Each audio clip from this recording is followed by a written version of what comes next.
I send you greetings to all of you, and particularly to First Lady Cynthia Crochet, Superintendent Robert Crochet, the 4 grandchildren and their spouses, the great grandchildren, and the siblings of Pastor-emeritus Corine Jimerson. To the nieces, nephews, cousins, God bless you all. I also extend greetings to the many sons and daughters in the Gospel of Mother, all of which thought we were her favorite. To this great gathering of bishops, superintendents, pastors, mothers, missionaries, evangelists, deacons, to the Mount Zion Holiness Christ Holy Sanctified Church family members, former and current, so many of whom were saved under Pastor-emeritus Jimerson's ministry and have since become leaders in their own right. To Districts 1 and 8, to the Gospel Temple Church family where Pastor-emeritus served under Bishop E.L. McBride for many years, to the Texas State, before there was a North, South, East, or Central, and now to Texas North jurisdiction, to the Board of Presbytery of Christ Holy Sanctified Church, the national officials and auxiliary of Christ Holy Sanctified Church, to the saints of the Most High God, to each of you, my Father's children, to account for all of the great and powerful deeds, services, and the love of Pastor-emeritus Corine Jimerson, all of those who were saved under this great leader in God's army, it would be impossible for the time allotted. As a young boy of 10 in 1967 at the Youth Congress in Los Angeles is perhaps one of my first early recollections of meeting Pastor-emeritus, her late husband, Pastor Charles Jimerson, and little Cynthia Jimerson. And over the many years, they attended so many conventions all across the country because she and her husband believed in supporting their church organization and their leaders. With regard to holy convocations, I know she attended the convocations way before I first attended as a 3 or 4-year-old. But from 1970, when I was 13, up until last year, 2019, I don't recall Mother ever missing 1 year. That's 50 years in a row. She and Pastor Charles Jimerson were wonderful friends with my parents, and they always extended the pulpit to my father whenever we visited Mount Zion before the start of the convocations. When her husband went home to be with the Lord, she was a true example of courage for my mother, who would 2 years later join the Widows Club. Pastor-emeritus Corine Jimerson and my mother remained close friends until my mother went home to be with the Lord in 2001. A little story I'd like to share with you. It was the 1983 Holy Convocation. My wife and I were young with the 2 children we had at that time. After driving from Los Angeles, we paid our hotel.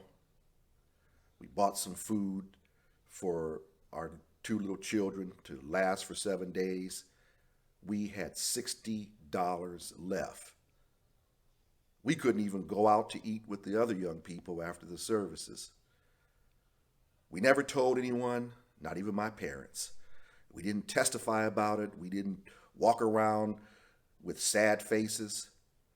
I was just trying to get to Saturday or Sunday to get the little funds I was going to receive as the national music director.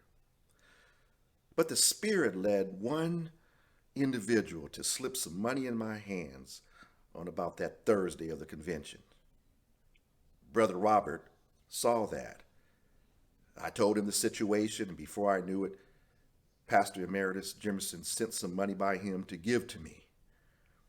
With tears in my eyes, I thanked her, and she told me if I needed more, just come and see her. She didn't blast it all over the convention. She was genuinely like a mother to my wife and me. That's why we fondly called her mother. In 2000, she unashamedly wrote a letter, a proposal to Board 1 requesting for me to become a member of Board 1. And this was unheard of in the organization for an individual from one state to write a recommendation for an individual from another state. But she saw in me becoming a leader even when I denied it. She advised me on how to handle and conduct myself. She taught so many of us how to support the organization, both financially and with our presence at the various convocations. Whether we agreed or not, whether we were happy, whether we were not so happy, she taught us. In 2011, this was my first official leadership conference as presiding bishop. Pastor-emeritus was one of the first ones there, supporting me, the new and young bishop. Oh, how that made me feel so wonderful. My time is up, but I can still hear Mother's voice now, just as robust as when she was younger. I can still hear her saying, "Oh yeah," whenever I and so many others would preach. And on the day after Pastor-emeritus took her heavenly flight, First Lady Cynthia told my wife and me that Mother said that she was tired and she was ready to go. And this reminded me of so many races I ran as a young man, crossing the finish line after running the quarter and half mile races. So many times I crossed the finish line first. But when I ran my first marathon, I was not running to cross the finish line first. I was running to finish. And I could only imagine that as Mother Corine Jimerson ran her final segment of her life's marathon and crossed the finish line on this terrestrial and was carried by the angels to the celestial, I believe she crossed the finish line and said, "Oh yeah, no more running," because Pastor-emeritus Corine Jimerson is now walking on the streets of gold without her walker and without anyone helping her. And she's shouting, "Oh yeah, oh yeah."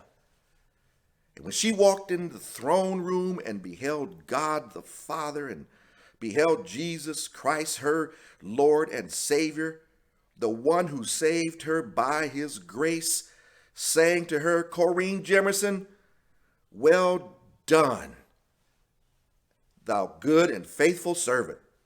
Enter into the joy of the Lord, my daughter." Now she's in eternity. No more pain, no more heartache, no more disappointment, no more dealing with hard-headed folk, no more cares of this life. I believe she reached down from the depths of her spirit and shouted, "Oh yeah." We love you, Mother, and we will miss you. Have a great time, and we'll see you in the morning. Oh yeah, oh yeah.